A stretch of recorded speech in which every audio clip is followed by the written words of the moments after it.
Hello my dear friends, you're in the Military Summary channel, and this video we're going to discuss the most important events that we got during the previous night of the local time. Of course, first we're going to start with Orehov area, with Bradley Square. We got more videos from this area, more clarifications, more details about the yesterday situation, about the yesterday massacre. From probably good news for the Russians, we can start that as a result of fierce fightings in this area, the Russians managed to capture the French AMX-10RC. To tell the truth, I haven't seen any of them during the battle on the battlefields. I remember just Leopards, Bradleys, T-64 tanks and so on, but somehow the Russians managed to capture this type of weapon. This video is not geolocated, we have just the tank that was carried out from the battlefield somewhere in the direction of the mainland of Russian Federation. Another video we're getting from, let's say, northeastern flank of this, let's say, Bradley Cemetery. We're going to talk about this area. We got at least two videos from this bridgehead. The first one is that, according to information we have, yesterday during the battle, the Ukrainians managed to develop their bridgehead to the east in this direction, but the Russians managed to focus artillery and to destroy the Ukrainian armored vehicles in this area. Later, the Russians sent their reconnaissance team in that direction, and as a result of some reconnaissance operation, they managed to discover and find probably normal tank that can be repaired and used for the Russian army. So that means that the Ukrainians during the day were able to enter this northeastern flank, but then they were defeated and were forced to step back. So basically we will not change the color of this bridgehead until at least we get more confirmation, video confirmation that the Ukrainians were able to advance further. Also we got the video, and yes, this is a real piece of information. That was the real piece of information. The Ukrainians during the previous days of fierce fightings managed to penetrate the Russians' defense belt. Not penetrate, but lost personal carrier somehow managed to bypass the minefields. Furthermore, the Ukrainian sources, this video was provided by the Ukrainian sources, published that this event took place on the 25th of July, not even yesterday, but 2-3 days before of today. So that means that this situation doesn't have any connections with the yesterday clashes. That event took before the yesterday's clashes, so it's just an episode which doesn't mean anything, because as you can see, this area is located very far from the main combat line, so I don't think that Ukrainians are able to get there, for now, at least for now. Also, we got some details from the battle of the fields between the lines. It's the probably the old video, the same video that we saw yesterday from another angle. The Russians discovered and attacked the Ukrainian armored vehicle T-64 tank. And of course, we got a lot of video, a lot of photos from the southern flank, from the southern stronghold that Ukrainians were trying to establish.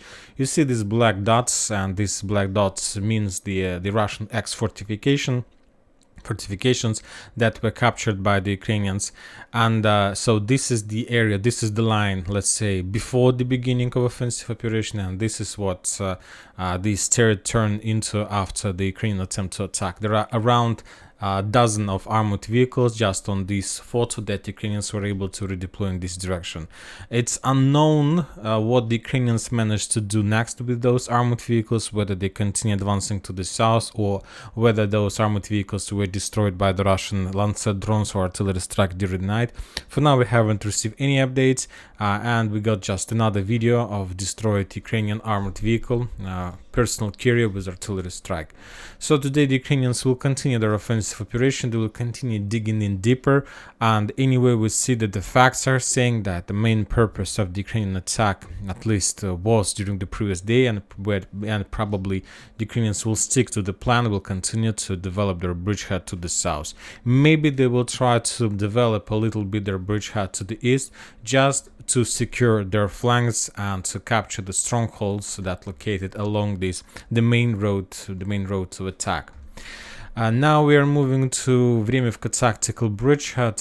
We got a very interesting update. According to the Ukrainian sources, the Ukrainians managed to establish control over this settlement. The Ukrainians published the video from this territory and so on. But the thing is that for now it's very difficult to tell for 100% that that settlement was captured by the Ukrainians. The Russians confirms that Ukrainians managed to enter the northern part, that Ukrainians managed to force the Russians to step back.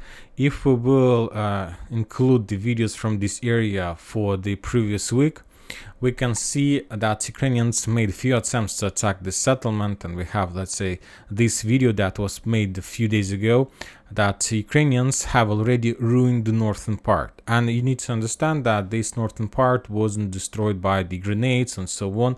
The Ukrainians during the previous weeks and days made significant artillery strikes, significant number of artillery strikes against the northern part of that settlement. A lot of buildings were ruined, and the Russian confirms that there is a real artillery superiority by the Ukrainian forces.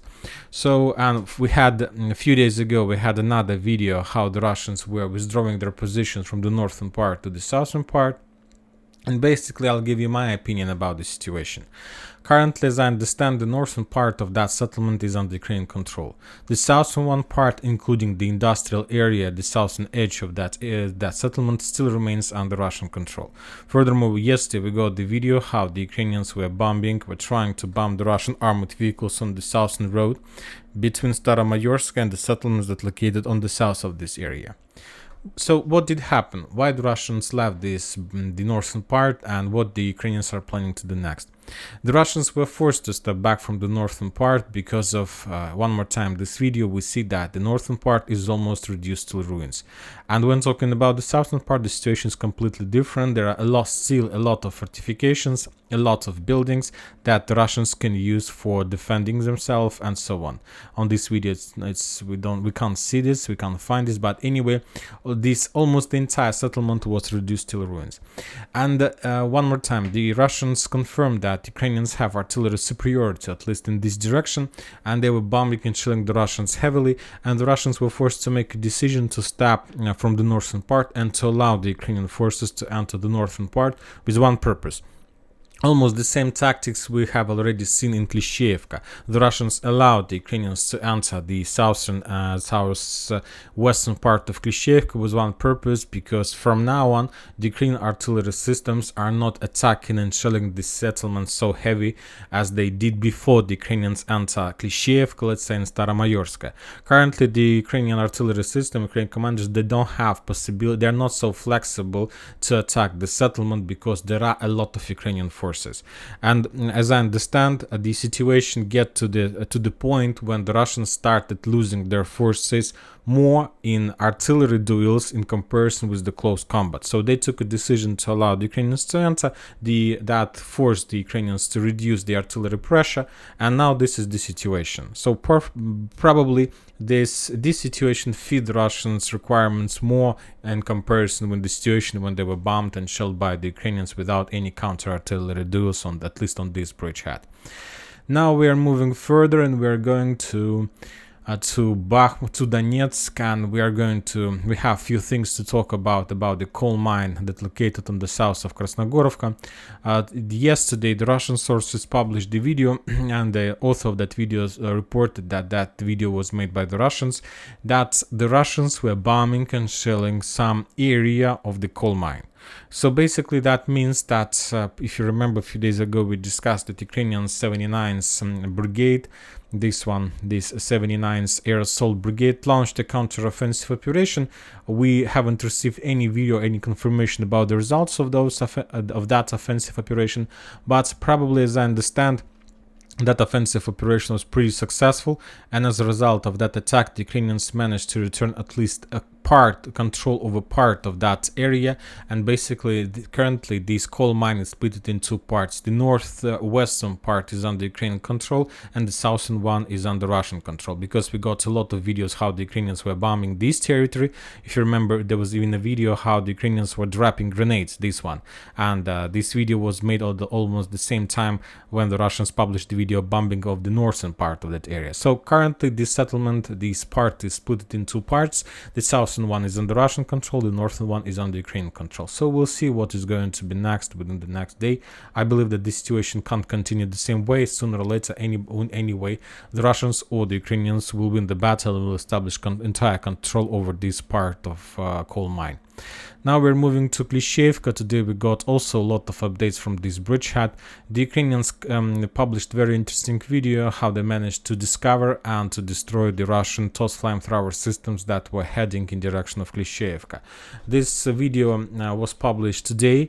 I'm not sure that this video was made today. Maybe this event took place the day before, but as you can see on this video, the Russians were trying to redeploy the flamethrower system and to attack probably the Ukrainian offensive forces, and the drone attack behind, and that led to complete destroy not just of the flamethrower system but probably over half of the settlement as well.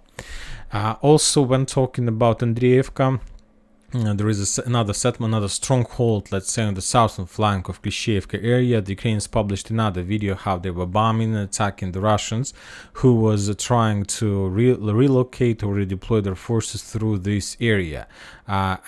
This is probably the second video from this territory, from this bridgehead. And as you can see, this small settlement, this small part of the settlement along the railroad ways is completely reduced to ruins. There are almost nothing left. But I believe that there are some basements and there are some machine gun and strongholds in the basements of those buildings. There are trenches, of course. But this is another video that confirms that the Russians continue controlling this bridgehead, this territory. There is a soldier on the south. So one more time, this is the second video, and this video was published today. And if we take a look at this area, another video was published yesterday from the same area. The Russian soldiers also was trying to move to the north, but he got under artillery fire, probably was killed or wounded, and there was a video of attack using the drone against the Russian tank.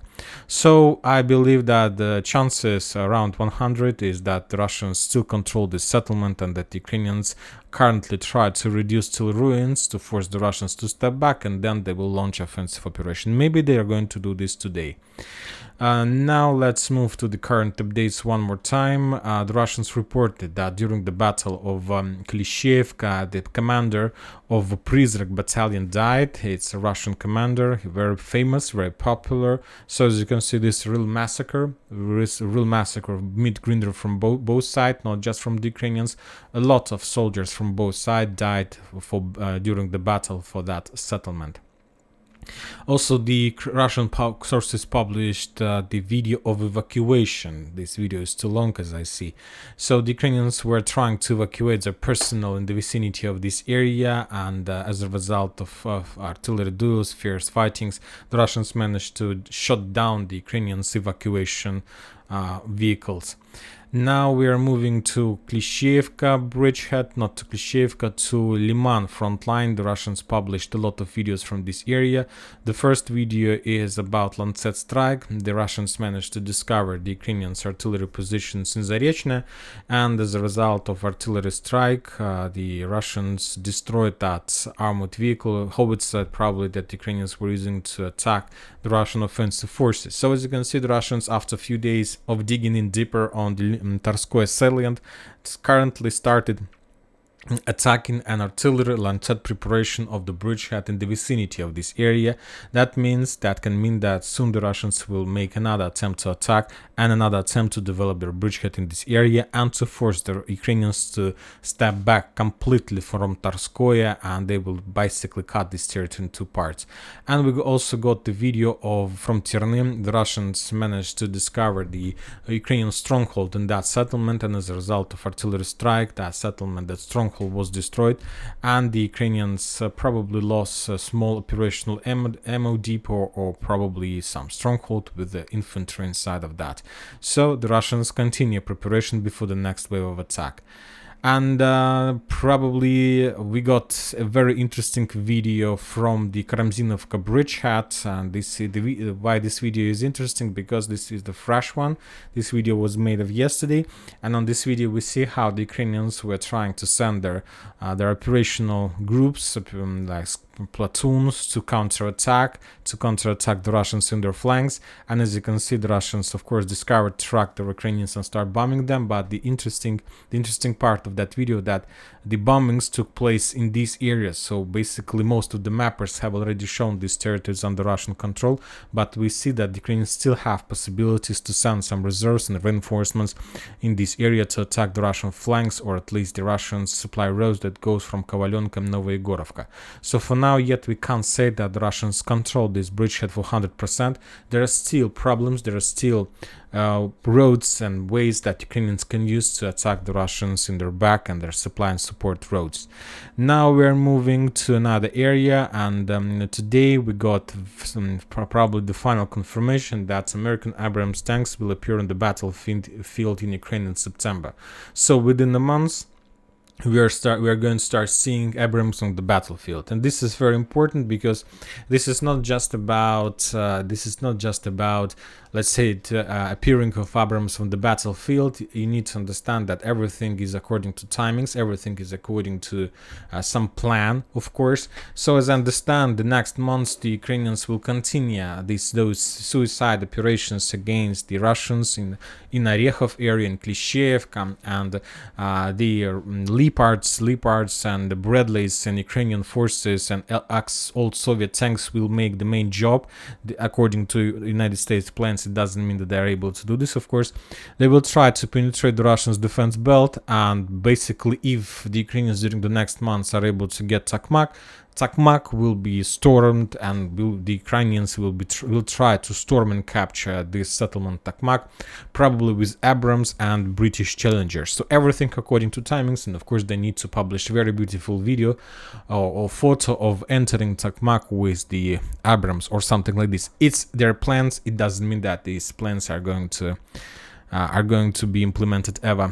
And another interesting video is coming, of course, from the North Korea. As you know, the Minister of Defense of Russian Federation, Shoigu, recently visited that North Korea, and I haven't added the icon of Kim Chen-in, sorry, my bad. We will do this in the next videos, and we got some probably very interesting videos from that region. For example, after the Shoigu visited, there was a meeting between the Minister of Defense of Russian Federation and Minister of Defense of North Korea and the Minister of Defense of North Korea. Probably they had some agreements, probably they had some negotiations. Some sources are saying that Shoigu visited that country to sign a contract for supplying 152mm shells, rounds from the North Korea. And the same days, almost the same days, the North Korean TV published a video of North Korean drone that looks like Global Hawk MQ Reaper of United States of America, but this drone, according to this video, belongs to North Korea. They might create their own one, so probably this is also part of negotiation, a part of the contract that Minister of Defense of Russian Federation signed with the North Korean authorities. So probably soon we're going to see this type of weapon on the battlefield as well. North Korean drones will fly above the territory of Ukraine, probably, and very soon. And that's it for today. Military Summary channel reminds to condemn any violence in the world. Thank you for your watching. Subscribe to my channel, put your likes, join my Patreon, and have a good day. Bye bye.